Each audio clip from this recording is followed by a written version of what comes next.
Test. Okay, now it works. Good evening, everyone. Thanks for joining tonight, our third meetup of the year. How many of you have never attended one of these meetups? Oh, wow. A lot of first time. Great. So we do a meetup every 2 months, more or less. This is the third of the year. We're going to do at least 3 more by the end of the year. We're trying to cover different topics related to demand generation and account-based marketing. So if you're interested, please keep an eye for the next events. And I always take suggestions for different topics, people that want to speak, if you want to host, if you want to sponsor.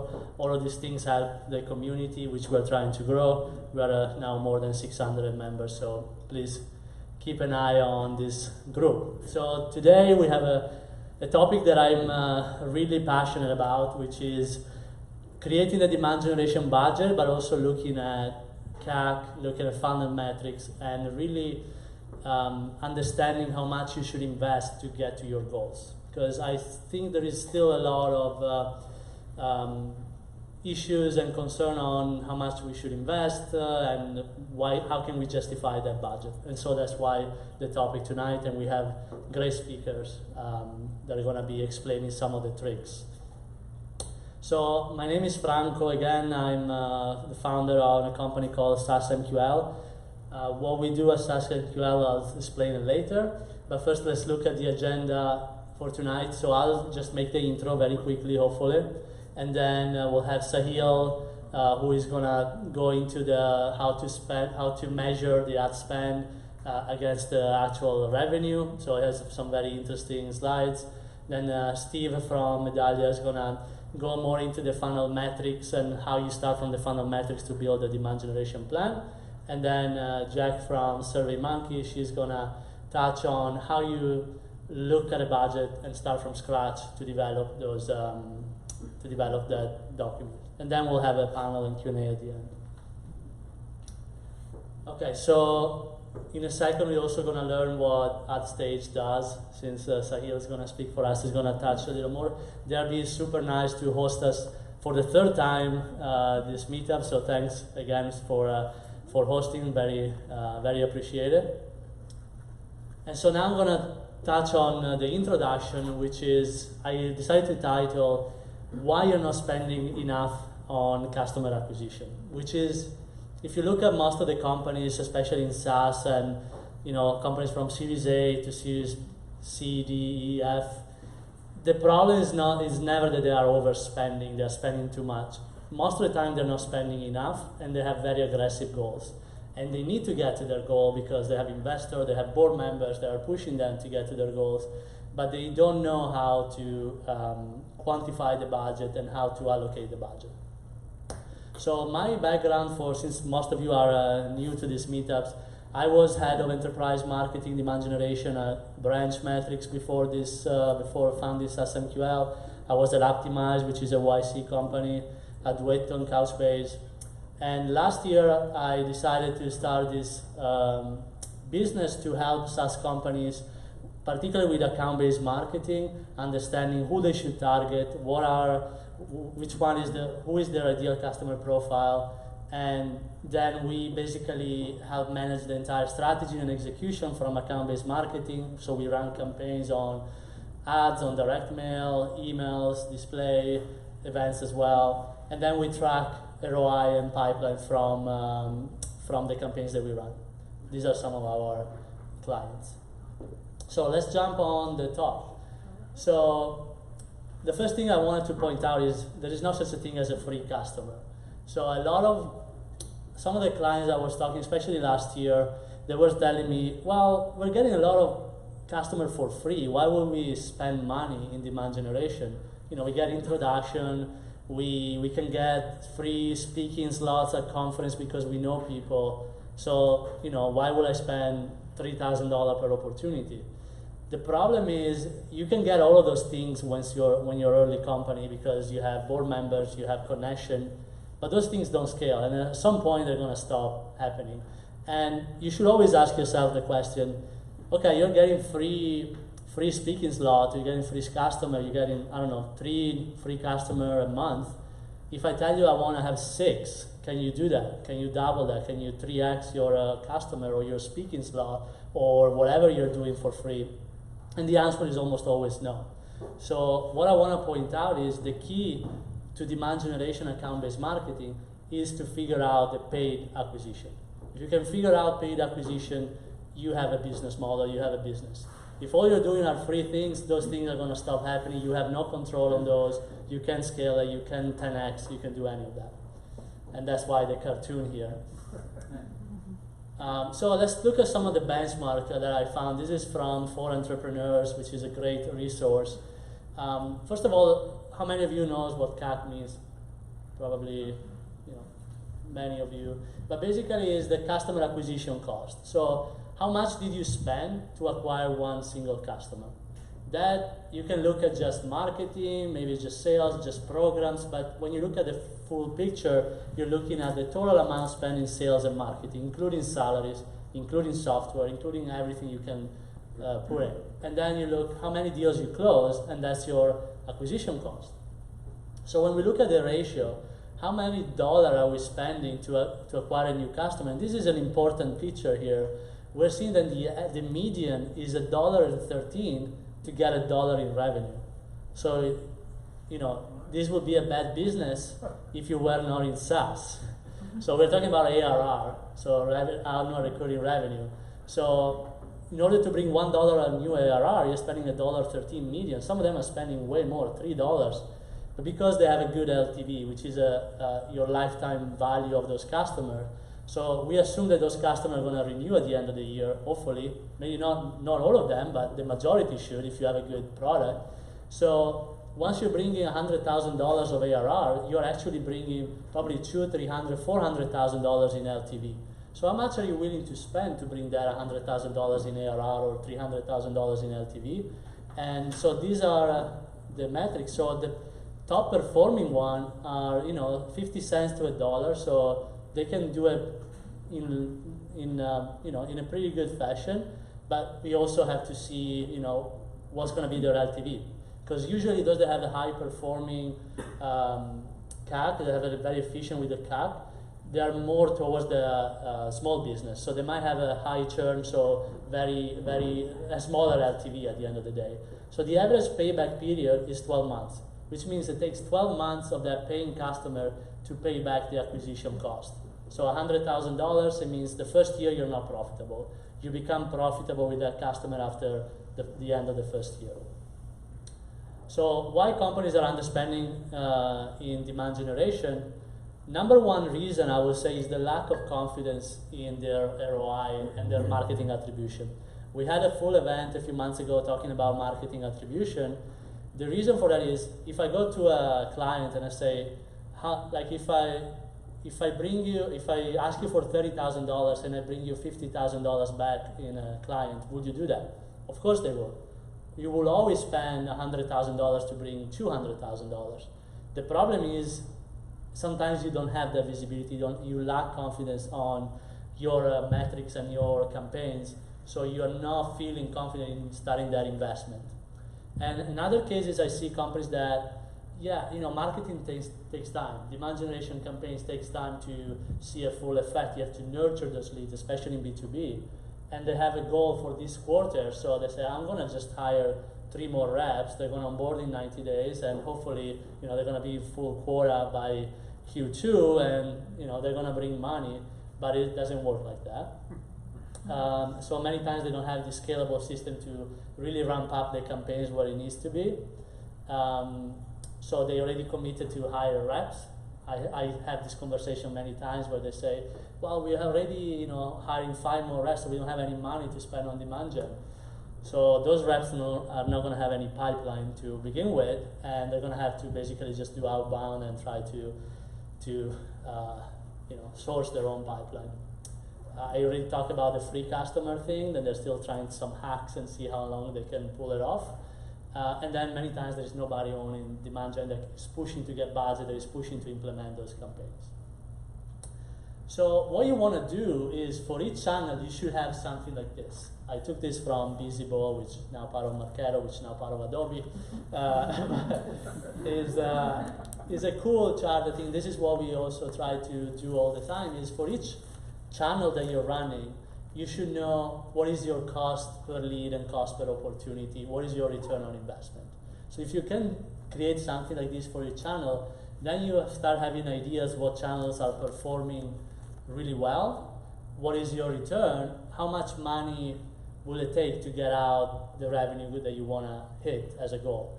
And I like this because it's particularly simple. You know, you saw a lot of dashboards that are super complex in attribution, and you don't want to get to that, you don't want to take that route. So the first thing you want to do is understanding what's the value of your funnel. So when you start from, let's say your new customer is 50K a year, ARR, all of this is ARR. So you know that you close 1 out of 5 opportunities, so you have a 20% close rate. Okay, so one opportunity is worth to you 10K. Then how many meetings, qualified meetings, it takes to get one opportunity? Let's say you take every 4 meetings that you have a good conversation with a qualified account, a qualified person, you start one opportunity. So one meeting is worth you $2,500. So you should be willing to spend up to $2,500 to get that meeting, and this is just ARR, so we're not talking LTV. You should be absolutely willing to spend $2,500 for that meeting. Remember the $1.13 or 12-month payback period in the previous slide, so you should be willing to spend that much. So once you've done this calculation, then you start from your revenue goal.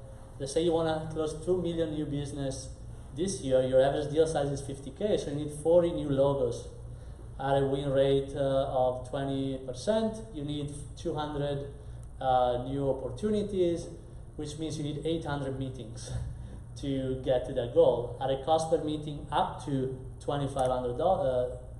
Did I put $2,500? I put $1,500, but let's say it's $1,500 is 1.2 million that it will take you to get to that goal, up to. So you can be like a cap, but you should be willing to allocate that level of budget. So once you know all of your conversion rates, you should actually know it by segment, because if you're doing both enterprise and mid-market and small business, those have different conversion rates usually, so you don't want to mix them up together unless you see a lot of similarities, but usually they're not. These are other benchmarks that I found from Forrester Research.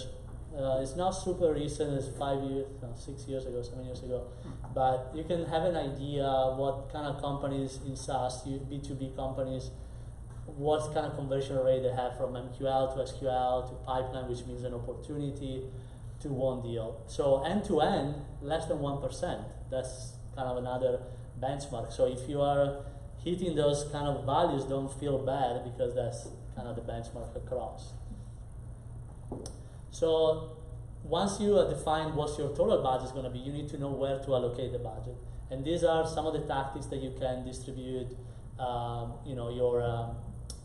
your budget to. Email marketing is always very popular. Content, if you can push on content, you're going to start getting leads. All of those things takes a lot of time, so you want to start early. Then you have the obvious online ads, events, marketing automation, trade shows, or SEO, the usual thing. But you need to know, if you've done the slide from this guy here, you need to know where to put it based also on the return that you get from each of these channels. And then you also want to divide the budgets, and we'll touch on that also later with some of the other speakers, but you want to divide your budget based on account tiers. So you don't want to, if you have 3 segments of accounts, so you have your top premium accounts, your tier 2 and tier 3, you don't want to distribute the budget equally if you're doing ABM. You want to allocate the budget based on how much they're worth to you and how much of your revenue they are responsible for. So if 50% of your revenue comes from tier 1 accounts, you should put at least 50% of your budget. And then the other things I want to touch is your allocation between marketing and sales budget depends on your go-to-market strategy. So if your go-to-market strategy is mostly high velocity, self-serve, swipe your credit card, that's mostly marketing responsibility. So you need to put most of the budget in marketing. Sales, it might be doing some low touch follow-up, or mostly kind of support, but that's how you divide the budget. But once you start becoming like more inside sales model with SDR and AEs, then it's more of a 70-30 and then vice versa if you are more outbound field reps, enterprise. So a question that I put below, which I was asked in the past by my CEO who I was reporting to, is why should I invest $1 million more in demand gen versus hiring 4 more reps? 4 more reps meaning enterprise reps. Each rep $250K, kind of all in. They're gonna have $1 million quota each one. So why should I spend $1 million more in demand gen? And this question was obviously coming from the VP of sales. But you need to have an answer for that. The answer we covered earlier, like the reps will have no pipeline, and you cannot scale a company if you haven't figured out paid acquisition. My probably last slide is this other thing that you want to ask yourself. Are you in the fast grow mentality or CAC efficiency mentality? So we work with clients that they told us, you know, we have a goal, we need to hit 40 new clients by the end of the year, no matter what. I don't care how much we're spending per client, we need to get there. We have budget, we raise money, but we need to get there. So the approach changes significantly. So now we're less worried about what's the cost per opportunity. We're trying to hit that number. Once we hit that number, then we're going to start refining and see how we can lower the CAC. But then if you're more early stage, you still don't have all that funding that allow for that fast growth, then you're still controlling your budget, you want to be more efficient. So at the same time, you cannot expect the same fast growth. So don't have the goals of a fast growth company and trying to be in a CAC efficiency mentality, because the two things don't go head to head. So conclusion, to recap, there are no free leads or free customer. Get a clear view of your funnel metrics from the beginning. Decide how much you're willing to invest. So you want to be fast grow or low CAC. So how much you willing to invest for $1 of new revenue. Track your ROI, and the distribution depends on your go-to-market strategy. And with that, I finish my introduction. We can leave the question at the end, so we'll go straight to the next speaker, so we'll stay on time. So I want to introduce Sahil from AdStage, who is going to take the next step. All right, so a few different changes. I'm usually a walker, so I'm going to stay right here. I'm going to just spin circles. It's going to be a little bit interesting for me. But anyways, welcome guys to this space. I hope you like it, hope you're comfortable. I just got one of those Facebook moments, or when you remember from a couple years ago. So we actually moved into this space 5 years ago today. Wow. So it's a very auspicious day. So welcome. So very quickly, AdStage, just at a high level, I'm not going to talk about AdStage in this presentation. We're a cross-channel analytics platform for your paid media. So if you're running digital advertising, you want to get all of that data in one place and understand if it's working or not. That's what our software helps with. And we're a SaaS business, so a lot of what Franco was speaking about resonates really well with us. And a lot of our customers are SaaS businesses. So what I'm going to talk about today is a topic that I actually just gave this talk at a conference called B2B in the Black, where they brought a bunch of CMOs and VPs of finance or CFOs together to have the conversation that a lot of marketers and finance folks have to have, which is my marketing spend actually producing revenue? And so the lens that we're going to take a look at it from is really around paid media acquisition, and kind of, I think Franco actually just briefly touched on it. But how can you prove that if you put $1 into advertising, it actually yields value or return? Ideally more than the amount of money that you're putting into it. And so we're going to go through some high-level things. So very first, we're going to start off with something very, very high level. The marketing organization is dramatically changing, right? We all know this. It used to be a cost center. It's now a revenue center. How many folks here are marketers? I assume a very large majority. And so all of us are being empowered. We're in this new role. So we're going to first start off there at a very high level. We'll then move into the conversation that marketing has to start having with sales, your counterpart. And then we'll go into a couple of tactics. So we're going to get pretty tactical towards the end of this. My hope is that you can actually take some of these things back to the office and apply them. Maybe not tomorrow, it's Friday, but maybe next week. And then we'll finish off with a couple of different tools that you can maybe start to use to help with this. Sound good? And also, I'm going to try to go through this pretty quickly, so I might skip around a little bit, just because I think I only want to stick to about 15 minutes or so, right? So we'll start with the very first thing. So the CMO's roles and responsibilities are dramatically changing. Really, every marketer's role and responsibilities are changing. Our importance in an organization is also changing.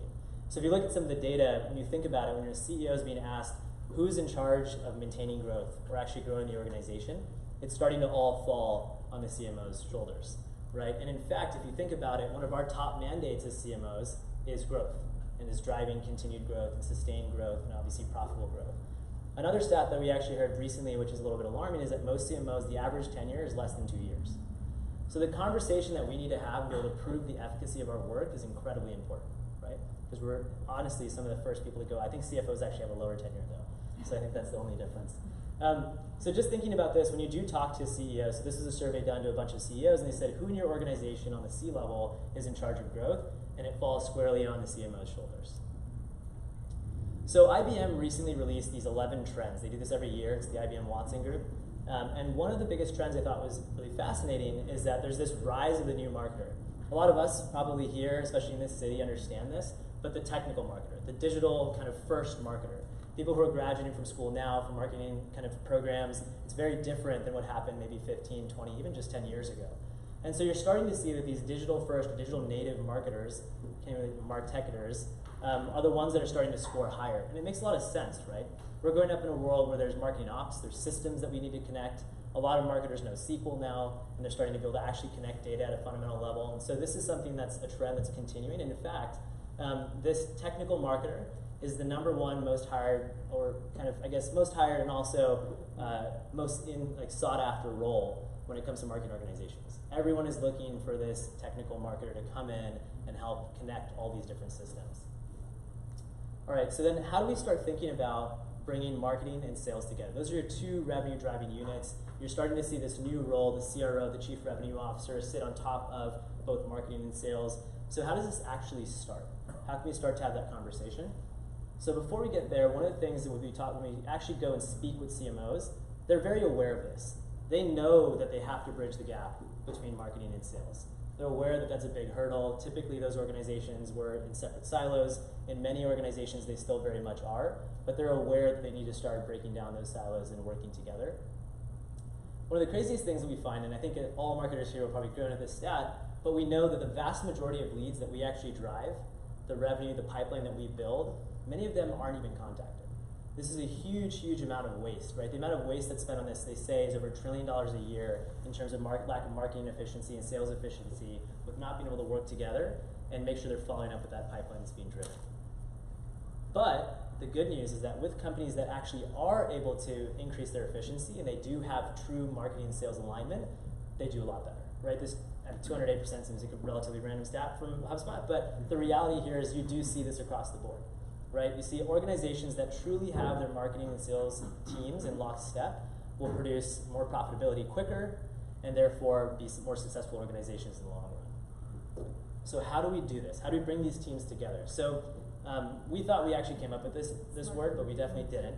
But smarketing is actually the solution, right? So what we did a couple years ago when we had our kind of traditional sales team in the marketing organization was once a week, we had the whole sales and marketing team go into a room together. We called it the smarketing team, and we would talk for an hour about all sorts of things. But it all starts with this kind of initial introduction and having these folks in the same room together.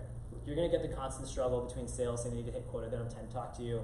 But marketing, in order for us to prove the efficacy of our job, to prove the pipeline we're delivering, to make sure that it actually gets closed and leads to revenue, we have to become partners with sales.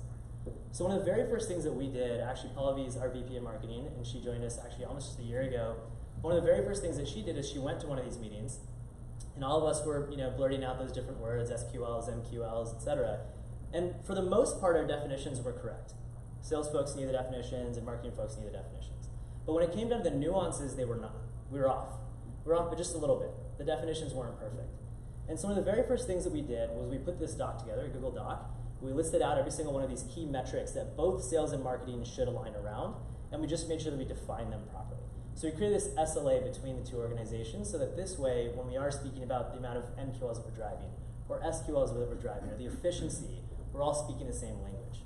It's really simple, right? These are so far, none of this requires any engineering work, no kind of other resources that we need outside or any budget. It's just time. And it's time that we should be spending together in the same room with marketing and sales. So now we're going to go into the other benefit, really quickly, of when you get the marketing and sales organization together, you can do a lot more powerful things. So for example, one of the things that we benefited from was refining our ICP. Marketing can, of course, take a lot of data, go sit back in their corner, and put together an ICP. but being able to actually speak with sales allows us to create an even better ideal customer profile. So for example, I found this. This was one ICP that I saw just somewhere. And it's pretty good, actually. This is a lot better than most of the companies that when I go look and ask them about their ICP, it's pretty well defined. There's a lot of characteristics here, the different tools that the target customer may be using. But does anybody have a guess as to what's missing here from this customer profile? I'll give you a couple seconds to interpret it. Buying authority. Buying authority is one idea. Anything else? So one of the biggest things that's missing from this ICP is the psychographic side, right? It's the other stuff. It's not just the hard facts, what tools do people use, what their title is, how much do they make, what job or industry they're from, but it's the other things like what kind of rapport do you build with them, what's their attitude, what's their, how do they actually, when they get into a conversation, what are they interested in? And so these are some of the things that sales knows really well, that marketing may not have as much access to because we don't always interact with the end customer. Right? We're interacting through touch points, through content, through white papers, but sales is actually jumping on a call every single day. So they can actually, in this meeting, give us this information to build something that's even more complete. So when you bring these folks together, you have a lot of different benefits, right? You can, of course, talk about different collateral you're going to build, different touch points that you want to build out in a nurturing campaign. It's our job as marketing in many ways to help accelerate the pipeline. And we can do that now throughout the entire pipeline. More often than not, back in the day, marketing was used at a very top of funnel. We used to throw up billboards. We used to have things that weren't very measurable. But now that's changed, right? With digital advertising, with content, with every single thing, we essentially have touch points throughout the entire pipeline. And so when you bring these two teams together, for us as marketers, we have the ability to create better targeting. We have the ability to understand what's actually working. Who do people enjoy speaking? Our sales team, not just the type of person they want to speak with, but who they actually build better rapport with. And then ultimately, we're going to close more deals. So just to kind of wrap this piece of it up, the idea here is that it's really simple to get started, and it really just starts with having a meeting set in the calendar. We have this, this recurring meeting called this marketing meeting. We eventually started even bringing customer success into it because of the way they have interactions with their clients. And this is how it starts, right? So now you have this idea of bringing sales and marketing together, but how do we actually start to execute on this in a tactical way? So now I'm going to get into some of the more tactical side of things, and what I mean by that is the very first trend that we've really been kind of interested in at AdStage, we're actually building product around this, is as marketers, we're all starting to break into the CRM. So how many of you guys on the marketing side have access to your CRM, your sales CRM? So a pretty good number, it's starting to get there. And sometimes it's report-only access, but sometimes it's actual full access. But the idea here is that as marketers, it's very important for us to now have access to the CRM because that's where our end result lives. Of all the hard work that we're putting in, the campaigns that we're running, the content that we're running. So how do we actually get the most critical data into the CRM? So now I'm going to start bringing this back down to paid advertising. So when we're running an ad campaign, so how many folks here are in charge of paid media? Or of course your organizations. So when we're running a paid campaign, let's take a Facebook campaign for example, we don't care how many clicks or how many impressions it gets, right? What we care about are do any of those clicks eventually turn into a closed-won opportunity? But in order to actually pull that off, in order to get that beautiful dashboard that Visible had, for example, your systems have to be set up correctly. And so the very first side of this is even when we start with lead capture. So for example, at AdStage, we use HubSpot. So all of our forms are HubSpot forms.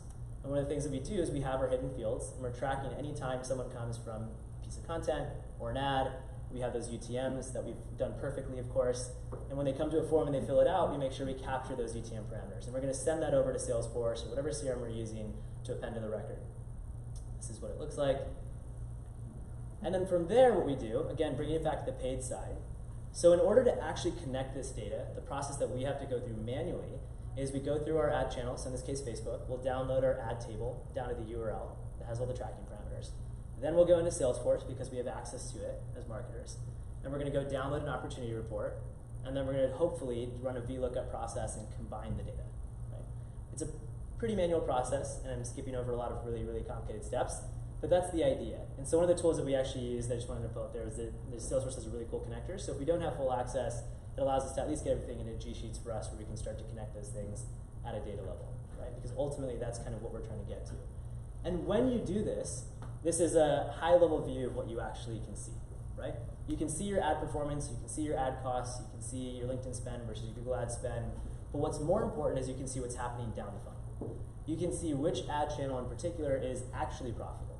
right? It may be the case that Facebook is driving more leads, but ultimately, while LinkedIn is driving less leads that are more expensive, you have a higher LTV or a higher, and a lower CAC, for example. Right? So how do we actually do this? How do we take some of these different strategies and start moving them down the funnel? So one of the things that we talk about, and actually you just had this funnel up as well, so maybe just a few years ago, let's actually take it back to maybe 15, 10 years ago, as paid marketers, our job was to sit in a corner and build a bunch of ads and get leads. And it stopped there, for the most part. Right? And I don't mean that in a demeaning way, that's just the truth. We didn't have access to be able to track further and further down the funnel. But that's dramatically changed. And so now what we're starting to push ourselves to actually measure to is things like MQLs. And now we're getting even better. How many of these slides, now you've seen these funnels that everyone puts up as a paid marketer or even just a general marketer, and we're going all the way down to the customer. Because the reality is that we can actually track all the way down. We can go beyond the MQL, and we can get all the way down to closed won revenue, down to LTV, and that's critical. So let's just do a quick example, right? So in this case, if this was the data that I was looking at for my ad channels, I would very quickly say, well, it's obvious, right? I should probably cut spend on LinkedIn, and I should increase my spend on Facebook. But, as we all know, as smart marketers in this room, a lot of us being technical marketers as well, if we look just a little bit further down, the entire picture changes. How many folks has this happened to when you've been actually analyzing your data? 1, 2, 3. How many folks don't know because they don't have all this data connected? 1. Wow, I guess you guys are all pretty good. But in any case, this is something that we see time and time again. In fact, there was a stat, so Google's head of B2B trends, I guess he runs kind of the B2B side of things at Google AdWords, had mentioned that, so if you guys are familiar, inside of Google Ads, they have this ability to connect to Salesforce data, right? Connect your Google Ads data to Salesforce data. And people that do connect their ads to Salesforce data increase their budgets by 40% on average. And I was actually just talking to one of our LinkedIn customers, and they had mentioned they were just working with a client last month, and they started to push them beyond just leads to actual close win revenue, and they quintupled their budget. So it makes a lot of sense, right? Once you can actually tell that you're turning $1 into 10, it's very easy to start investing, right? Assuming you know your payback period. And then it makes it really easy for Paula B to come to me and say, hey, I need more budget. And ultimately, for a lot of us, when we're speaking with either CFO or CEO, whoever it is that controls the budget, we have to have these cold hard facts. All right, so I'm going to go through these last pieces pretty quickly, but under the same context of trying to take some of these top of funnel strategies further down funnel, this is what's changed over the last few years, right? Even if you think about this from a keyword perspective. So this is an example on the keyword side. It's not just about net new lead acquisition. But what we can do is we can start actually designing campaigns that really are specific to different stages in the funnel. For example, if I'm ready to actually close someone and get them into a buying cycle, I can start using things like buy now, demo, trial. Right? Instead of just check out our white paper or download or come to a landing page and see what we're all about. The other thing, and this is actually probably my favorite product that was built by the ad channels, this is the first time that Google actually copied Facebook, was when Facebook launched custom audiences. So how many people here know custom audiences? Familiar? It was crazy, right? So what we used to pay Gartner and Forrester tens of thousands of dollars to do lookalike research for us, to spit out a list of lookalike companies that we could go target, Facebook does in seconds, right? You take your first party data, could be email addresses, you upload that to Facebook, and Facebook ads will then target those exact people. And not only that, you can say you want to find a 1% match and find me similar people to those folks. Right? All that research kind of totally commoditized through technology. But what this allows us as marketers to do is to be able to upload every single section of our sales pipeline and target very specific messaging to them depending on where they are in the sales pipeline. Right? And that's when you really start to do kind of the more advanced strategies. All right, so just to finish up on the tools side, I thought this was pretty crazy. So most of us probably know that the LumaScape has over 7,000 tools in the MarTech space and continuing to kind of grow. I think it's finally starting to slow down just a little bit. What's even crazier is on the enterprise side, a marketing organization has 90 tools on average. And I was just talking to a marketing ops person, you, right, Logan? Yep. And your job, you're using Segment to try to stitch together these tools in many ways with the event data, right? Yep. Which is a very small portion of it.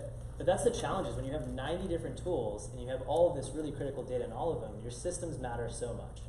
And so there are a lot of great technologies out there, like Segment, which is one of them, that can help you pass that information together. And that's what we use. We use HubSpot, we use Salesforce, we use Segment, we use Mixpanel, and all these different tools only together will actually create for us the ideal customer profile that we want to target. This was a survey that was done too, but it just goes to show that for marketers, one of the top tools they now consider in their tool set is the CRM. And the CRM continues to rise over and over and over again, even beyond the DMPs or the data platforms used before. won't go into this one. This is the Google product that actually connects to Salesforce data. HubSpot has their kind of bi-directional closed loop reporting they're all pretty familiar with. All right, so just to finish off, what did we learn? So the biggest thing here to take away from my recommendation is just that the marketing organization is changing. I think that's not really anything crazy. I think we all know that. But what's critical for us is to prove every single touch point, the value of every touch point. How can we prove every single dollar that we spend and where to put the next dollar? And from that, we'll be able to claim more budget. And obviously, we'll make the CEO a lot happier because we're actually helping them with growth, and we won't be one of those stats where we're gone after 2 years, essentially. And that's it. Thanks, guys. Appreciate it.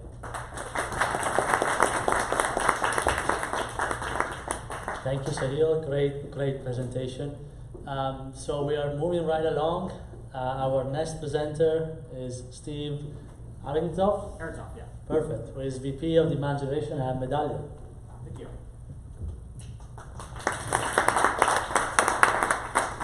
Thank you. So it's interesting when whoops, wrong direction. There we go. When I was invited to come tonight, I joined Medallia about a month ago, so the topic is very relevant to me. I'm deep in H2 planning now, working on budgets, and just a little bit of background on myself. I've had full stack marketing roles. I've been, for the last 5 or 6 years, more involved, what I call more growth marketing. I think demand generation is probably the wrong term. The reason for that is, as has been mentioned, there's been some common themes. Marketing itself is really so tied to revenue now. The question really becomes, how do you align all of marketing to get to the outcomes you're being held accountable to?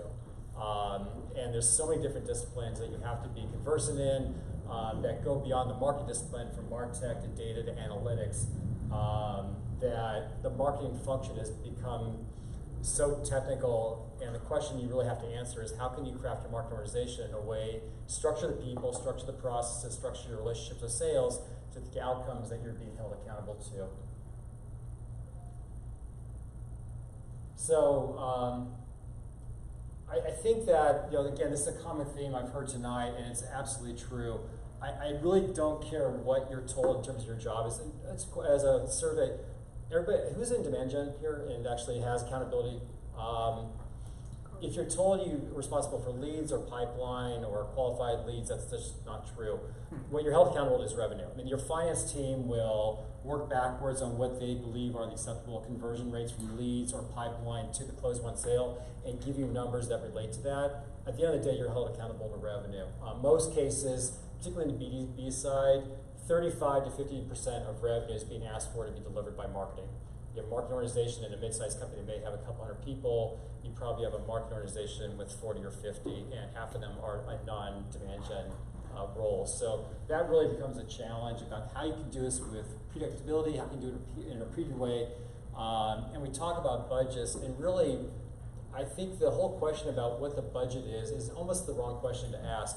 The right question really is, what are you being asked to deliver, and really, what do you need to do from budgets, from investment, from organizational alignment, from planning, from strategy, to get to the outcome that you're being held accountable to. The benefit is, if you can solve that equation and you can build trust with sales, you can build trust with finance, budgets really become sort of meaningless. The other reality is that the budgets, I think in most cases, if you can prove that you can invest a certain amount of money and get a return that's positive, you can get budget. So you're really looking more at a margin budget versus a hard dollar budget, but how much you're allowed to spend. And these are kind of the things you just got to figure out. When I was talking about marketing the skill sets now, I think now when you look at the marketing team, the fascinating part about the demand gen role is that you have to be very conversant in so many different disciplines. The marketing strategy becomes crucial to understand how can you solve the problem, the tactical execution of campaign, media excellence, operational support, MarTech. How do you create a MarTech stack that we were talking about earlier? How do you create a MarTech stack where the individual solutions talk to each other so data can transfer, you can deliver a consistent customer experience across your channels, you can get the data back to measure what's happening. That has to happen with marketing. Most marketing teams I've found really aren't staffed that way. So the question is, how can you develop the skill sets? In many cases, the success of demand gen and ultimately the CMO are dependent on solving that equation. Talk about that. the planning process, in my humble opinion, I think that obviously the budget will be driven by what you're allowed to spend, but I don't think you can separate the financial budget from the planning cycle. Because again, if you frame the problem statement as, I know what I have to deliver from an outcome, from dollars in pipeline, the question is, what do I need to do to get there? So as you build out the financial model, you have to be answering the question, how am I going to get there? How am I going to structure my engagement, structure my campaigns? How can I feed all stages of the funnel to get to the outcome that I have to deliver in my certain periods? And so the planning cycle has to work concurrently with your marketing strategy development. You probably see 4 or 5 different funnels tonight. You know, it seems simple, right? If I know what the outcome is for required sales, my average responsibility is 35% of sales in this example. If the average conversion from an opportunity to sale is roughly a third, or whatever that number is, you can work backwards and get to the number of leads it required to input.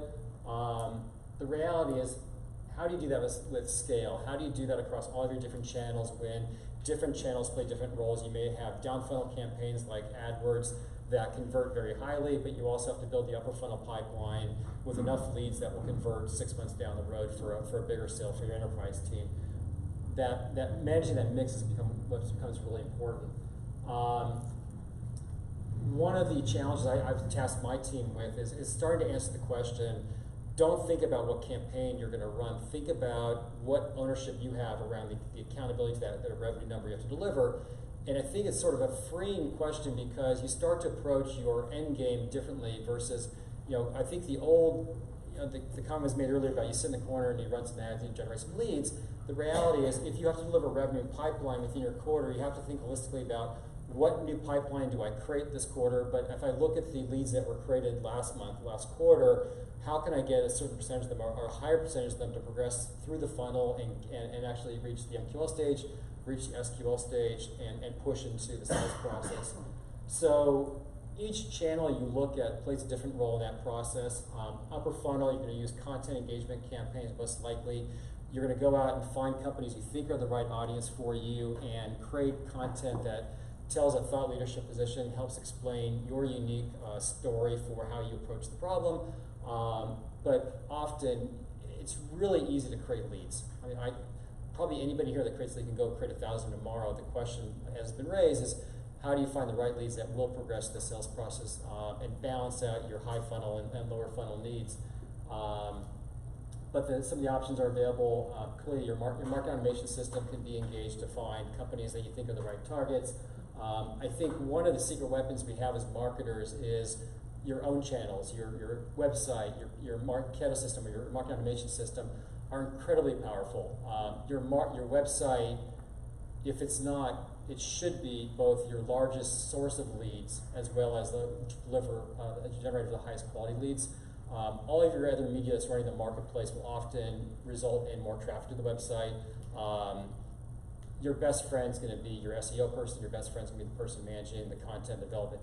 You have to have a say in understanding what the experience is on the website because the more traffic you convert to hand raisers, the more funnel you're going to create out of that channel. So that's probably one of my biggest piece of advice is that when you look at your mix, you can certainly balance out the cost. Your own channels are certainly free from a marginal perspective, but they have to play a very important role both in acquiring new leads and also push them down to the funnel. When you get to the middle funnel management, one of the other learnings I've had, and Sahil made this comment as well about how do you answer the question of take earlier stage leads and push them through? How can I create campaigns that are targeting specifically to those companies? I was talking to Bobby earlier, and I was using an example where with my prior company, we were asking the question, how can we take opportunities that are sitting with the sales team and try to increase the close rate of those companies? And the way we approached it is we said, what we want to be able to do is find who the people we believe in their roles in those companies that are influencers or decision makers on that purchase. And the thesis was, well, if we expand the number of people we're having conversations with, it's much easier to make a sale than just talking to one person who maybe the contact the sales team is interacting with. So we spun up, Terminus is a company that allows you to target display advertising not only to individual companies, but to people with certain roles in those companies. So we spun up campaigns. The goal of these were not to deliver leads, but really to drive engagement. We wanted to tell our story to people that we thought were going to be influencers on the purchase to help improve it. We also went to ZoomInfo and bought names of the people for the same roles, and we started pushing emails out to them. What we found is after a couple months that we were able to increase the close rate of the sales team by about 30%. We actually structured the test in a way where we had a holdout sample, we could measure what the lift was. But it's a good example of saying, think more holistically about what you need to do to deliver the outcome, pipeline, close one revenue, and you start to approach the problem set in a little bit of a different perspective. Answer the question, how can I use media, how can I use my own channels to try to get to the outcome of revenue? And certainly bottom funnel delivery, again, there's some channels that work well for that. Paid search is the perfect example because people are proactively going to Google and Yahoo to search for solutions, so they're active in the market. They're showing the intent signals through their behaviors that they are interested. So almost by definition, they're going to convert at a higher rate. Certainly when you run your things like marketing MQL models, you factor that and make sure that the source of lead is one of the factors that determines whether or not you think that lead is sales ready or not. Yeah, so now once you understand the funnel, once you start to lay out your strategy, the fun part really comes down to just the devil's in the details. Again, it's talking about, I think, probably at a tactical level. I think one of the challenges I also put to my team is it's not enough to understand the waterfall overall for your business. You have to understand the waterfall for each source of leads because each one's going to have a different conversion rate. Each one's going to move through that funnel differently. So if you understand that and break that down and go back in your data, obviously you have to have attribution, you have to have access to Salesforce to be able to understand what the end close rates on each source are. But once you look at historical, if you assume that that will continue in the future, you can start to build a plan from the bottom up and start saying, if I know what my outcome is, then I can layer in different tactics and programs for each channel that add up to the end result that I have to deliver. And that's really where you start to build out, okay, if I run email, if I run social, I layer that in with my paid channels, how much do I spend, and is it giving me the outcome that I'm being held accountable to? So that's where the blending really becomes the planning and the forecasted revenue. The forecasted conversion rates are obviously important. That's one of the, I think, the levers that we have to push and pull as well, that the focus you put on trying to improve your conversion rates, I will be wrapping up. The focus you can put on your conversion rates will pay out. It's a worthwhile area of investment. So, I always start my budget activity planning with the end result in mind. Yeah, so I'm giving the thing. So again, my only recommendation is make sure that as you go through the planning cycle, really focus on the strategy and the knowledge about what role each channel, each tactic plays, and that will get you a much stronger probability that the outcome is what you're expecting. Thank you. Thank you, Steve. Awesome. So one more presentation before the panel. So the next speaker is Jack Foster, who is Senior Director of Demand Generation and Marketing Operation at SurveyMonkey. Hi. So the good news is that a lot of what I'm going to talk about has been talked about tonight, and hopefully I'm going to put this in 6 tips, basically, how you can build a demand gen budget from scratch. So I'm Jack Foster. I've been in marketing at technology companies for over 11 years and in SaaS for over 5. I've had the privilege of building budgets at both public companies that are very large, enterprise, very well established. SaaS startups, I was the first demand generation marketer at Lever, and I built the team and built the process there, and I'm most recently Senior Director of Demand Gen and Marketing Operations at SurveyMonkey, and I'm leading the charge around our B2B business, which is a newer initiative for us, and so I have also had the pleasure of doing some of this there. So hopefully you'll get some tips from me today. So, tip 1. This actually, Franco, you mentioned this when you were presenting earlier. You really do need to understand what stage your company is in before you go into building the budget. Are you in kind of this building a foundation, finding market fit, like getting pipeline and revenue at any cost? Or are you, as you mentioned, going for CAC efficiencies? Do you have a repeatable business? How are you going to be scaling programs? Really sitting down and understanding this with your founding team or with your leadership team your boss. This is really critical before you actually start going and putting things, into place. This is also going to help you get executive buy-in later, right? When you need to go prove your budget, you can set expectations up front and refer back to that. So first tip, know the stage that your business is at. This has been mentioned a lot, and it's probably my best tip of the night as well. You absolutely have to align to sales. There's the old saying that marketing is a cost center, and now we're revenue drivers. This is what that means, right? You are responsible, as everybody else has said, for a bookings number, and you need to really understand what you're on the hook to deliver from a marketing perspective. And you need to understand that by segment, and however else you're potentially segmenting your business. It could be by company size, it could be by product, but whatever your different segments are, understand what you're on the hook to deliver. The way you approach SMB is going to be different than the way you approach enterprise, right? You might be on the hook, again, to deliver like upwards of 90% of the SMB number, but only 30% of the enterprise number. But having those clear expectations up front is really going to be key. And the other thing when you're doing this and you're sitting down and having these conversations, understanding the definitions of what sales-driven means or what marketing-driven means, and as a couple of people have mentioned already, having the systems in place to be able to actually measure that. So at SurveyMonkey, one of the first things that I did was sat down with our sales leaders, and we really did define, okay, this is inbound, how can we measure this in our Salesforce system? This is outbound, how can we measure this?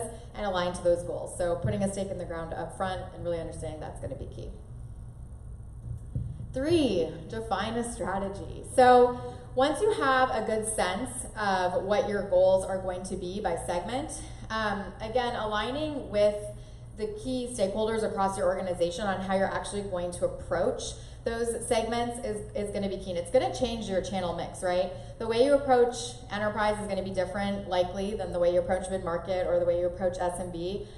What you're willing to spend on those channels to acquire new leads and customers is going to be different.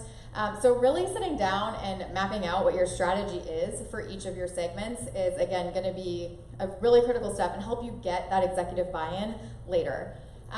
Again, it comes down to really understanding also like where you're going to deliver here, right? If your main goal is to deliver in the mid-market, understanding the channel mix and what you need to do to deliver in the mid-market is important. So setting the strategy, understanding where your goals are set and aligning that to your other business partners is going to be critical before you actually start building your budget. So here's another funnel-ish slide. You need to know your inputs. And this has been mentioned a couple of times, but I can't say it enough. Really understanding your conversion rates by segment is critical, and by channel, right? So demo requests, AdWords, as everyone has mentioned, is going to have a much higher conversion rate than maybe even like trade shows or content types of programs. And so understanding what those are up front. If you don't have benchmarks already, find benchmarks online. You can find them. Visible has great ones. Some people have been mentioning those slides.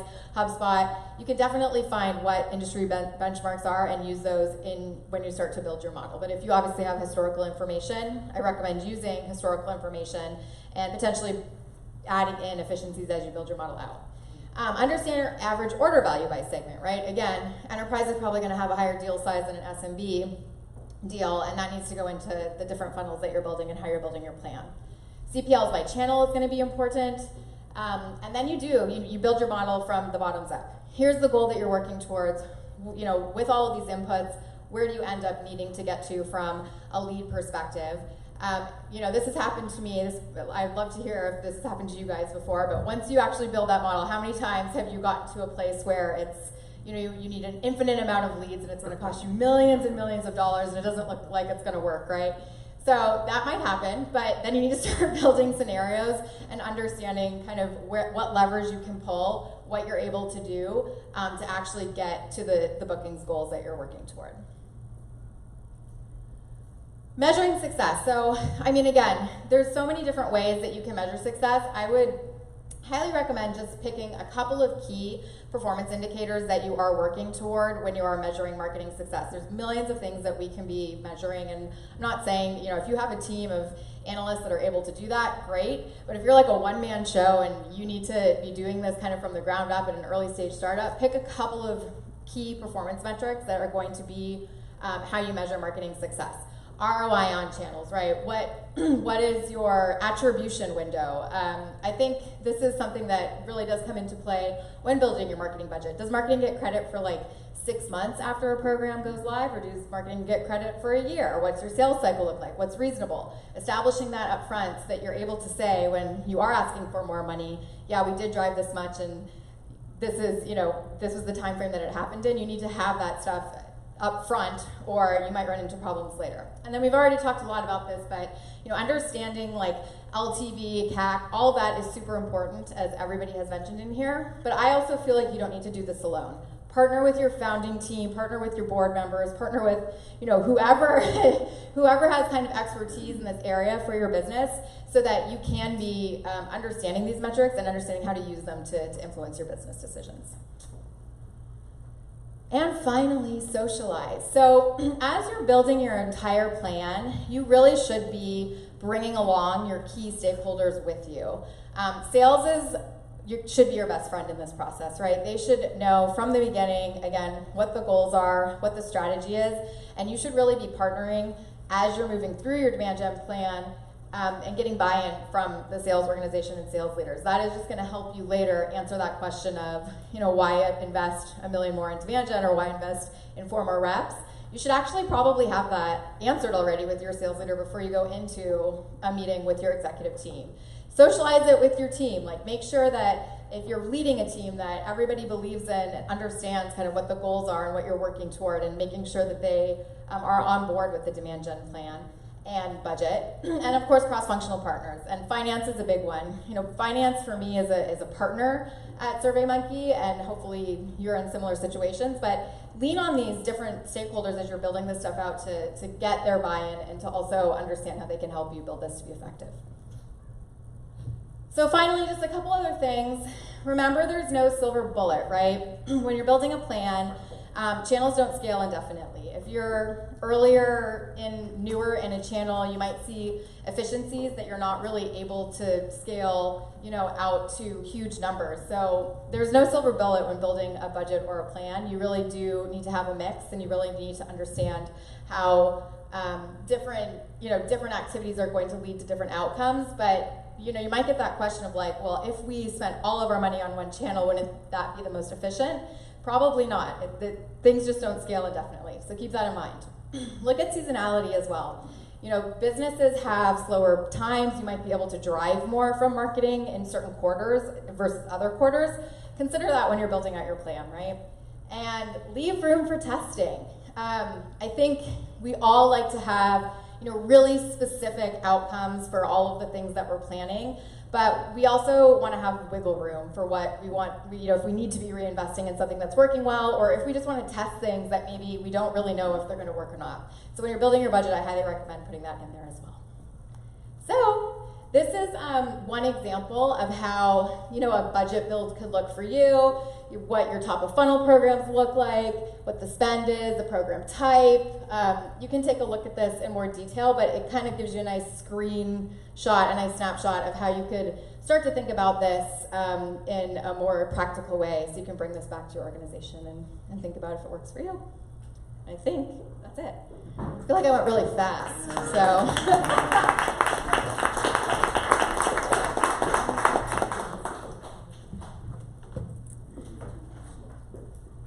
Awesome. Thank you, Jack. Great presentation as well. And so now we take a 60-second break so we assemble some stools, and we'll start the Q&A. So in these 60 seconds, if you can think of some question to ask to any of the speaker. If not, I obviously have a lot of questions. So think about it. We have 60 seconds, and we'll be back with a Q&A panel. Awesome. So we're back. That was fast. Okay, so we'll start a Q&A. We also have, on top of our speakers, we have another panelist with Logan from Metadata.io. If you have come to previous meetups, Metadata has been sponsoring our meetup group and really contributing to this community. So Logan is Director of Growth, correct, at Metadata. So he has done this a lot of building the budget, so he's also going to participate on the panel and give his input to this. So let's start with first the Q&A. Is there any question, anyone for us? Please. So I'd like to know what the panel thinks is the most cost-effective way to generate demand for a paid iOS app. Okay, who wants to go first? Who has experience with mobile acquisition? I can answer a little bit because I worked at Branch and Optimize, so both cases we were platform for mobile apps. So is this obviously consumer apps, right? So we saw by far the #1 channel has always been Facebook. So Facebook is a big deal in mobile user acquisition. Another way, so the problem with mobile apps is that you cannot do the same thing like with SEO that you do with our website, but there are ways today to drive your user from your site into your mobile app. So you can build content on a site that drives your SEO app and then try to turn those web user into a mobile user. And so there are all those banners. Branch is one option that you can use to do exactly that. But I would say definitely what we saw with a lot of clients doing user acquisition meant doing Facebook for the most part. I don't know, any other input that you guys done, any mobile? I mean, it's just tricky. So it's you have to pay for the app as a consumer, and then do you have a good idea of what the LTV of the consumer is, or what your? A few dollars. Yeah, so that's the challenge. Like paid channels actually typically don't work really well because the LTV is really, really small. So you have to resort to other things. Like you have to resort to the inherent virality of the application. So can you build in certain referral features, so expansion features like when you download all your contacts, when you sign up for WhatsApp, right? For example, the very first thing that they hit you with is the ability to download every single contact from your address book. And then anytime you message someone from that, in the actual first message, it says, hey, I'm using WhatsApp to message you. And so paid channels actually are really challenging. The only companies that do really, really well from a mobile perspective on paid channels seem to be mobile games because their LTVs are massive, right? So I don't know if paid is actually the recommendation. I'd probably, on the marketing stack, I would probably recommend other things from the marketing standpoint other than paid channels, like advertising. Yeah, unfortunately, building that virality in the product is really tricky things to do is figuring out how can you get people to refer. If you can hack that, then it's obviously you can scale really, really fast, but it requires a lot of thinking. Not every product can be naturally viral as a product, so it's definitely one option. Any other question? Okay, let's do it here. I was going to ask, so in an ideal world, obviously there's perfect sales marketing alignment and your tech stack is ideal, and but in reality that's often not the case. How do you control for when you choose your metric that you're evaluating campaigns on? Closed won, you lose basically once you hand it over to sales, despite nurturing and hopefully a lot of communication. There's also a lot of variability in sales processes, quality of even SDRs or AEs. How do you kind of control for that in your planning when potentially the sales org is undergoing changes that kind of beyond your control? Who wants to take this?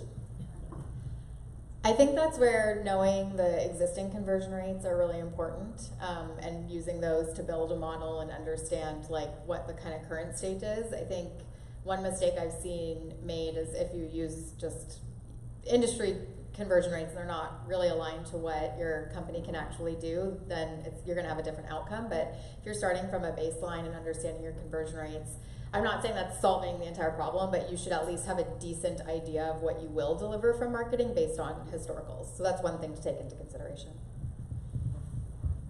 I think the other side of it, though, is that is the planning for what you think the outcome is going to be, really understanding before you get to a negative outcome where the process is starting to break down, so you diagnose it and fix it before it starts to become a real problem.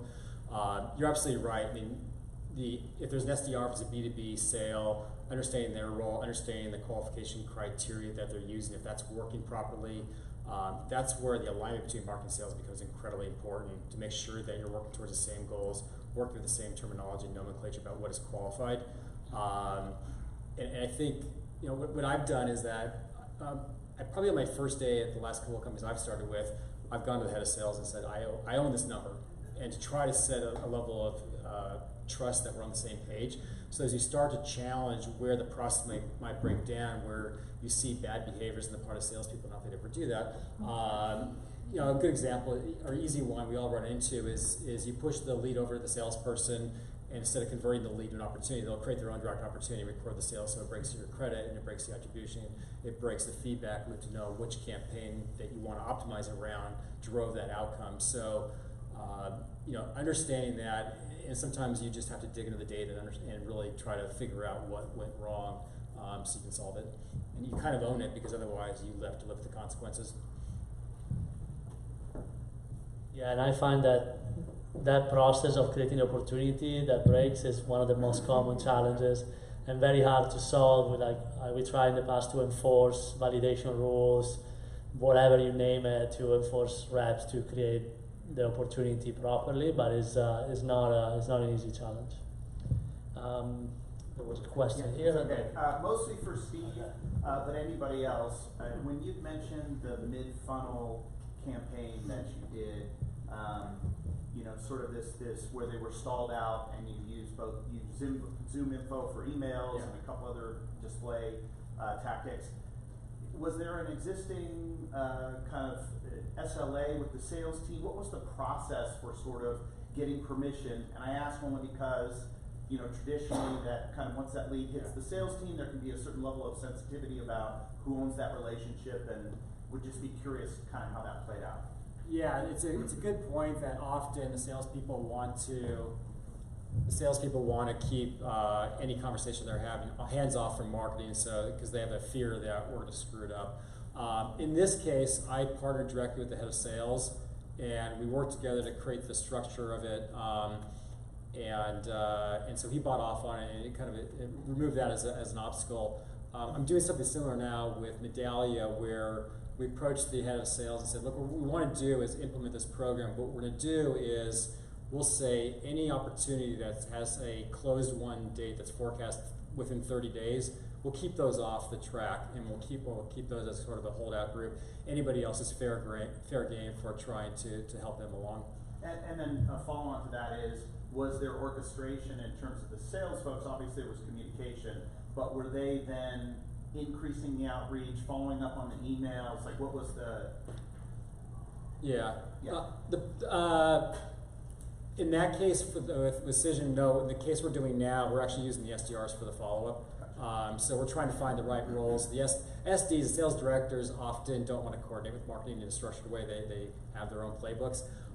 And we always face the challenge of how do we create a process we can repeat over and over and over again so we have a predictable outcome. So at least if the SDRs are within your sphere of influence, you have a way to be able to see you can repeat that process. Okay, so I have one question for me for the whole panel. Let's start with you, Logan. Since you guys do a lot of ad optimization, how often do you, once we have a budget and we have all the channel allocated with a certain budget based on conversion rate, but obviously the results change, how often should you review that budget and revisit your channel allocation and make it match the reality? Yeah, that's a really good question. For those of you who don't know, Metadata does automated AI optimization for ads. So as a demand gen marketer at a demand gen company, I'm fortunate where I don't have that problem, right? Like my software does that for me. The challenge was before I had that, there's other channels that I still have to optimize. So I have to look at the sales cycle, right? So whatever my middle sales cycle is, if I'm not looking at like at least half of that to making those corrections, then I'm really going to be behind the game. So at a bare minimum, if I have a 90-day sales cycle, I'm reviewing all of my programs in 45 days and making adjustments. Okay. Any other tips on optimization? Maybe Sahil, you want to touch on this? Sure. Yeah. So for us, we actually, for a long time, we were running our paid media stuff in-house. We actually ended up hiring one of our customers one of the agencies that uses our software. And so Paul V has, I think you have a weekly check-in. I was going to say, sometimes it feels continuous, and I'm trying not to do that and pull back a little bit and honor the sales cycle. But yeah, I mean, I think it's sometimes important to continuously be looking at numbers and adjusting. Yeah, I think one of the biggest challenges that we see is actually maybe, especially when you do outsource to an agency, is not having enough of a hand in it. I think we kind of just assume the agency is going to do a great job, and how often do you hear someone is dropping their agency or wants to drop their agency? And so I think having good visibility, it's a good thing for us because a lot of our customers will buy our software even if they have an agency in place. So the in-house team has control over the data and they can kind of keep their agency honest. But we have a channel set up in Slack. And so a lot of people, even internally at the company, it's called Ad Strategy. And so if we see one of our ads in the wild, or if we see something that we're a little bit confused about, or if one of our CSMs is in Intercom, which is what we use for customer support, and we actually, in Intercom, we pass through, using Segment, we pass through all the data. So you can see any new trial, or you can see the UTM source, the term, et cetera, that they come into the system with. And so if we see anything odd there, right? For example, over the weekend, we had about like 25 different kind of spam signups. And so, and a lot of them came from we could tell they came from a CPC campaign. So we were able to pass that through to the ad strategy team, and they would pass that on to our agency. So in our case, as a smaller startup, it's a little bit more crowdsourced of how we optimize and continue to, but that's what we do. Okay, one question here, then I have more questions. Hi. How do you kind of take in the complexity of attribution when you're breaking down your budget, like Facebook, email? Do you kind of just prefer like a last touch or first touch when changing the budget, or do you go through the system of like assigning percentages to each one? I will start with Jack, since you touched on attribution window as well, which I would like to also touch. I think the first step is just picking one model that you can at least apply. We have a last touch model right now, and then I'll also look at influence from the channel as well across all of the opportunities. So even if it wasn't the last thing that started the opportunity, we can tell, I can take a look at the history of opportunities or pull reports in Salesforce and see that. Attribution is really, really difficult, and it's something that I think all marketers struggle with. So I think just honestly picking one model and at least starting with that to build your plans is probably step one. And then figuring out, how you can evolve it beyond that, or as you're starting to see trends, is the next step from there. I'll say one thing about attribution. It's a very hot topic, obviously. So attribution is this like promised land that all of us marketers have been trying to get to, but no one's gotten there. Yeah. Like pretty much nobody. You had odometry back in the day, maybe that was 5-10 years ago. You had Visible, they got acquired because Visible is great, but for attribution to truly work, it has to almost be perfect, because attribution can otherwise be very dangerous, right? So you may actually start to optimize on the wrong thing because your attribution's off. And I actually think, not to be very morbid, but I actually think that attribution is going to become even increasingly difficult, given all the different regulation changes that we're starting to see with pixel tracking. And so you see that the browsers like Mozilla and Chrome, you're seeing even ad channels and their different stance and how they're going to track data. And so, assuming we can't use like EverCookie and cookie someone forever, which we won't be able to do, you're going to start to miss. Tracking parameters are going to drop off, or being able to track someone across sessions will also drop off, or across devices is going to drop off. So, unfortunately, I think what Jack mentioned makes a lot of sense. In Google Analytics, for example, I think they have 7 or 8 attribution models built out that you can just very quickly toggle to give you a good idea. But it's really going to be directional. You should be very cautious in using it for any sort of like final decision making. If I chime in there, I agree with everything that was said. I think the multi-touch attribution is a little bit of a rat hole because you're going to make assumptions that are going to be incorrect. They just are. Having said that, I think for the B2B side, actually, the other reasons become more complicated because as you go the ABM route, you say I'm trying to close an account. There's multiple people involved, and so you're trying to deliver attribution across numerous people and multiple touches. I think the one key insight you do want to try to pull out whenever possible, though, is what is the ideal experience that gives you the outcome you're looking for? So it's less about assigning partial attribution on the percentage of revenue to individual touches, but if you know, for example, there's a cadence of contacts or content consumption or activities that tends to lead to a better sale percentage, that's really where the insight is useful. I think there's dangerous in attribution too when we talk about sales and marketing alignment, right? Because sometimes with attribution we start fighting over who gets credit for that same deal. And we have to remember we're one team, right? We're winning together and we're losing together. So whatever attribution model you go with, you want to make sure that it doesn't like create a culture of infighting, but a culture of more of like collaboration. And how do we win more deals together in an ROI positive sort of sense? So whether that's first touch, last touch, or like a marketing attribution and a sales attribution and split that out might be something to think about as well. That's a good point. And during the attribution event, I mentioned the example of, this fight that was coming in a previous company where I worked, where, marketing was taking credit, and one of the reps said, no, that opportunity, I met him 2 years ago on an event, so is a mine. So those were pointless arguments because nobody's being paid for sourcing opportunities. You have to close it. So I agree, like this, and sometimes it can create this fight over who sourced the opportunity, even though it shouldn't happen. Right, but it's reality. When everybody has goals for revenue, then there's going to be some trying to grab the revenue. So I want to go back to Steve, and I have a question that every time comes up when you build a budget.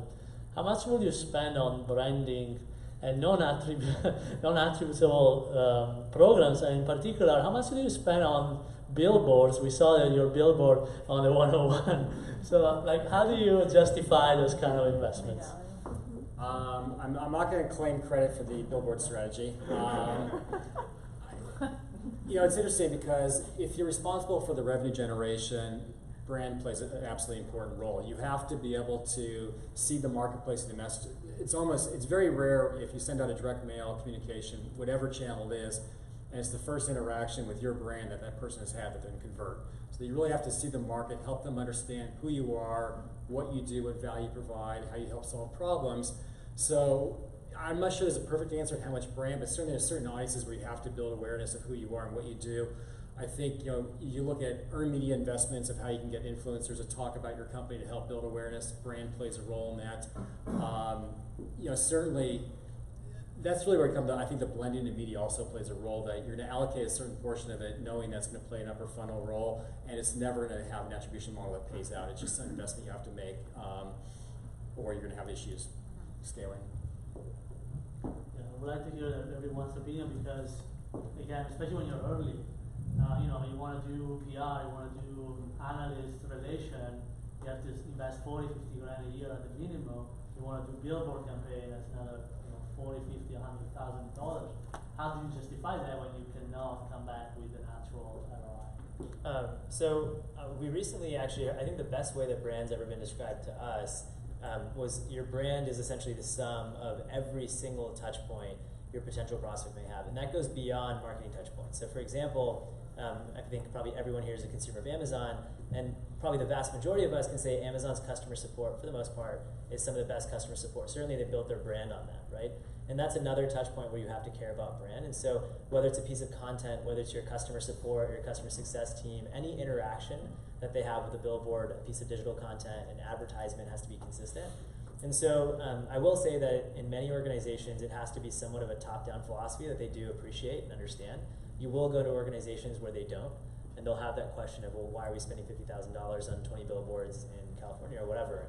And that's a challenge, and that's something that hopefully will change in time, given the media mix model, and that all these things play a role together, and you have to accept that. So most organizations, I think the head of demand generation at Host Analytics, she had a really good, actually very similar to what you just mentioned, is she had a conversation with the CFO, and she spoke to the CFO specifically about this idea of brand as every single touch point. It's the website. I mean, even like redesigning a website is a really challenging conversation if it's converting, right? So people say, well, why are you going to redesign the website? But then the marketing people understand that there's a certain brand that you want to kind of evoke when you come to it. And she basically did the same thing. She has a certain budget, a certain percentage that's carved out, that's brand, that's her budget too. So she's taking budget away from some of her other direct demand generation opportunities, but it's carved out, and they just have an understanding that's going to be used towards brand, top of funnel. It's going to have maybe a viral effect to it. But at the same time, that is her budget she's sacrificing to go towards brand rather than pumping it into an ABM strategy potentially, right? Or something like Google AdWords. So that's kind of another take. Yeah, I mean, one way to maybe think about measuring brand, you can do like brand tracking studies before and after. So you launch like a large-scale brand campaign or any type of brand campaign, and you can get the opinion of, do people know your brand before you launch it, and then what's kind of the sentiment or familiarity with it after. That can be difficult if you're a startup, and how do you actually look at that? But there may be other ways for you to actually track brand to some degree if you need to get some metrics. I also think just like real world examples, right? Like if you can look at successful companies and look at branding campaigns that they've done. I like your definition of brand and all the different touch points, but if we're talking about like brand marketing, if you can find good examples out there in the wild and bring those to your executive team and show that these successful companies are doing that, it may help you build your credibility. But I think I agree. I mean, you need to have a portion of it dedicated from your budget. Otherwise, you're definitely just looking at short-term goals, and you will suffer in the long run for sure. Yeah, so this was a fun project for me that took about 6 months to figure out the answer. So I did a 2-quarter A/B test with our SDRs, and what I had them do is I basically had the first question that they asked on every cold call that they made was, have you heard about us, yes or no? And I was able to obviously track the conversion rates all the way through the funnel based on whether there was brand awareness or no brand awareness. So the second quarter, what we did is we pushed very heavily towards brand awareness. So out of home, it was those display ads. It wasn't anything that we could track firmly in the ROI. And then again, we kept that process in place. Had you heard about us, yes or no? And then we tracked those two conversion rates, compared the before and after, and then measured the ROI. Now, obviously, there's some organic growth that's happening. There's some word of mouth that starts to travel as well, given the stages that we were at. But we still saw an increase of conversion rates for cold calls for people who heard about us versus not in that second quarter, and it was about 120% lift. So there was definitely something measurable that we could kind of tie to it. The challenge that we still haven't really figured out how to tackle is, okay, where's that upper limit? Where's that diminishing return when we invest in brand? So, what we're doing is we're doing incremental increases until we start to see that max, kind of branch out, and then we know, okay, this is probably the top of our brand budget, or what that split should be between brand and demand. And it's very situationally dependent. Depending on what your competitive set is, are you a very small player in a big industry? Are there a million disparate competitors or one giant owner of the sector? All that matters, and I think your tactics about how you try to get your brand out there. I mean, you're a marketer, you have to be creative. And if you have low budgets, you have to figure out ways to get your name in front of your audience, with whatever resource you have to work with.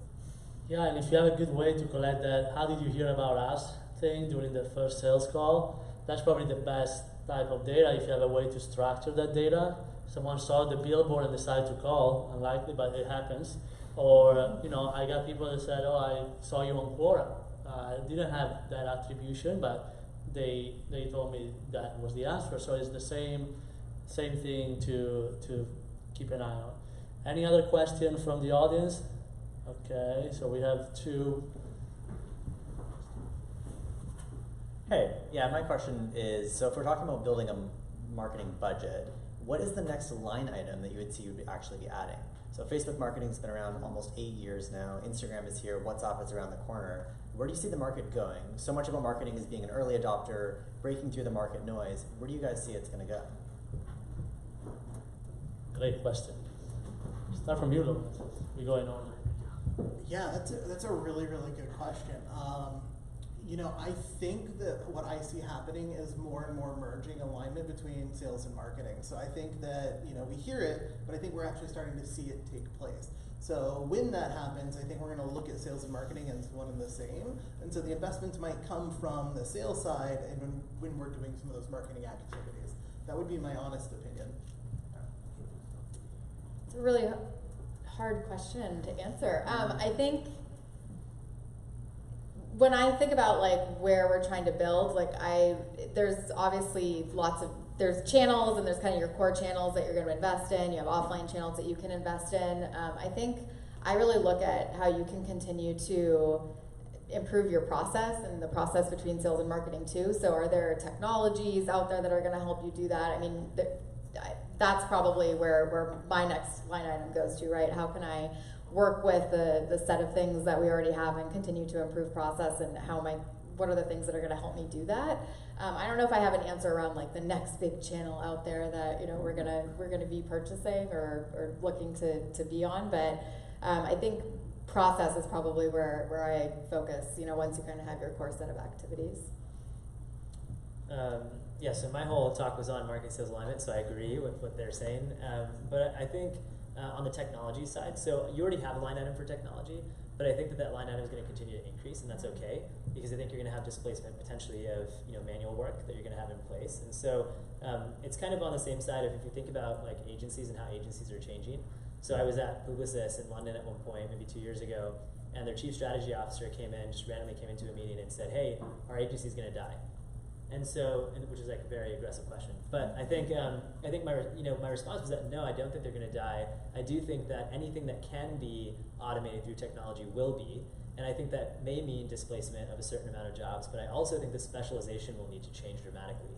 So for the agency, the specialization will need to become far more focused on creative. Things are a lot harder to automate, and so I do wonder if even in in-house organizations, if we're going to have to follow something very similar. So we're going to continue to adopt more and more technology, but we're going to have to specialize. And maybe that's through training, so another line item could be just training on marketing operations or more technical marketing or whatever's next. Even going back to creative, I think one of the big acquisitions that happened in the last 2 quarters was Drogo5 by Accenture, if you followed that at all. And they were entirely focused, they're an agency, but they never did a media buy. They were entirely focused on creative. And I think that Accenture found that to be a little bit forward-leaning and pretty interesting. And the last thing is that we actually looked at, there was another stat that was published this year. There's already more money being spent on technology than the actual media spend itself, which is crazy. And so I don't see that slowing down, so I just think that line item potentially will expand. And I'm going to violently agree on the technology side. I think the goals that I have are how can I add scalability to my marketing process, and how can I increase my ability to hyper-target my message to different audiences in a very specialized way. The one caveat, though, is I think that a lot of companies invest in technology and really fail to train the team to actually know how to use it. So my recommendation is when you buy technology, make sure there's a clear strategy about how it's going to be used, and make sure that you're getting your team up to speed on how to use it and becomes part of your processes. Otherwise, you tend not to utilize it. Yeah. So I think, a better question, and what keeps me up at night, and I know what keeps other marketers up at night, is what are we going to do when email dies? Because we see it going away. We know GDPR is already in a place in EMEA. We know California's kind of coming up with it. So when, the workhorse that's been driving a lot of our leads and our inbound traffic, that email correspondence gets cut off, how do we replace that without losing the inbound demand that we go through? And I think that is a reliance more on the tools and the technologies and on the inbound, the creative. We have to get smarter as marketers.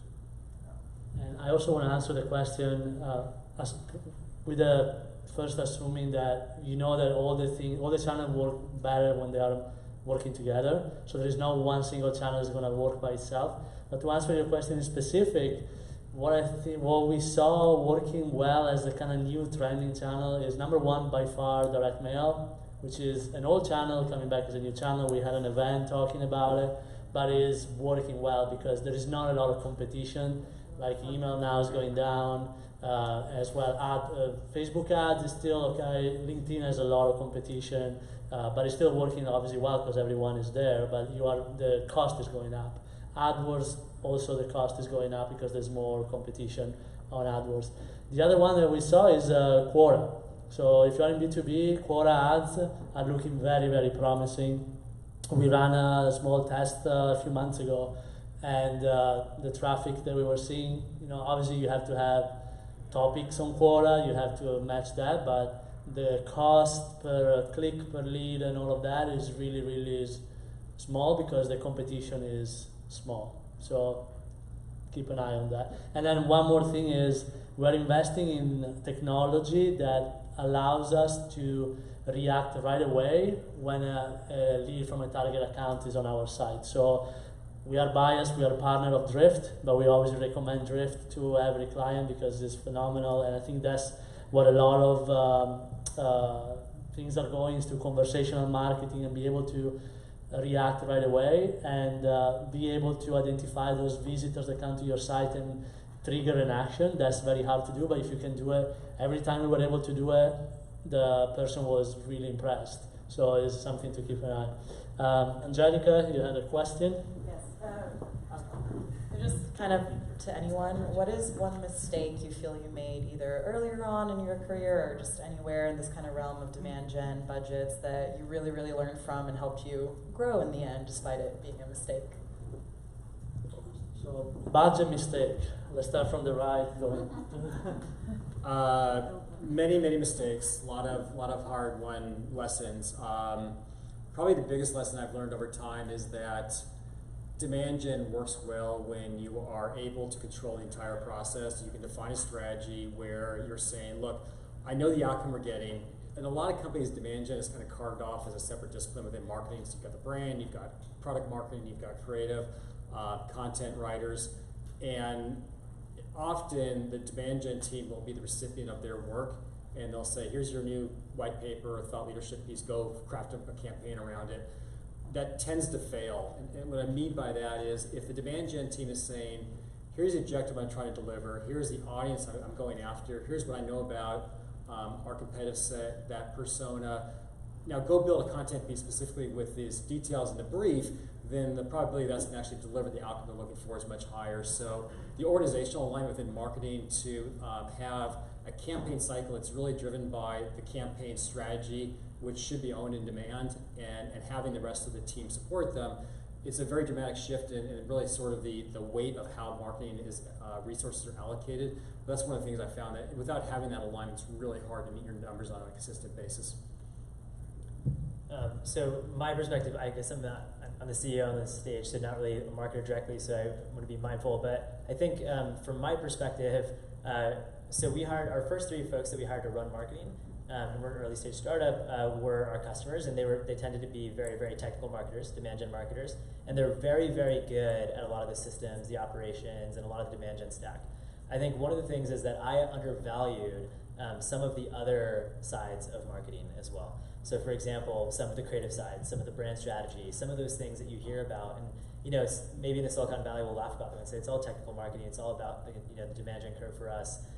But the truly great brands and the truly great organizations that we've seen actually live for multiple generations, forget Facebook or Google, been around for maybe 20, 30 years, think about Coca-Cola or Procter & Gamble or whatever, whether you like them or not. But they've survived through multiple recessions, they've survived through multiple generations, and I think a lot of that is because of their strong consistency around brand and around a lot of that creativity. And so I think that you do have to have both. I think you really have to have the demand generation side, but you certainly need to have that other side of the brain as well. And I think undervaluing that early on in our first few years, I think was a mistake that I made. So I think in demand generation, you can get pushed to always need to be delivering more, and sometimes you may think you need to do more activity, and that can end up just actually not working in your favor. So really staying focused and understanding how you can, just don't try to take on too much, because you can have, if you have 100 activities, you're not going to do any of them well, whereas you could have 10 or 15. And I've seen that happen a lot, where it's well, what can we add so we can increase here, increase there, and it may not be about adding, it may just be about optimizing.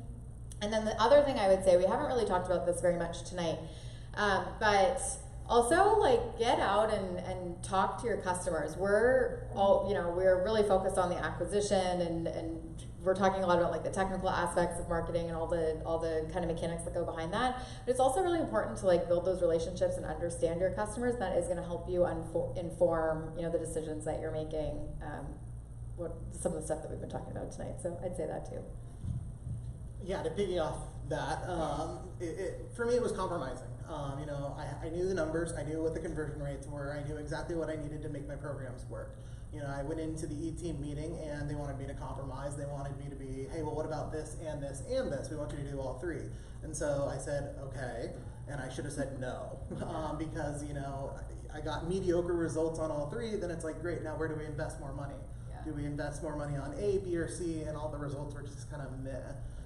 If we had gone with the one channel that I knew was going to be the most productive, I think we would have had significantly more results. I pushed harder the second time, got exactly what I wanted, and that's exactly what came out. So I think sometimes when you have the number behind you, you have that support, don't be afraid to say no to that executive team, because you have the data to support you. That was my biggest mistake. Yeah, and to piggyback on that is the running campaigns that just because some executive wanted to run, or because you have that idea that it looks cool, is a mistake, because at the end most of your revenue results are going to come from 2 or 3 or 4 activities, so you don't want to do things for the sake of doing, because it takes a lot of time. So we are pretty much out of time. So thank you everyone for joining tonight. Thank you to the panel. And we hope you find it interesting. And we'll have a meetup every 2 months. Next one is going to be in September. We hope to see you there. Thanks again.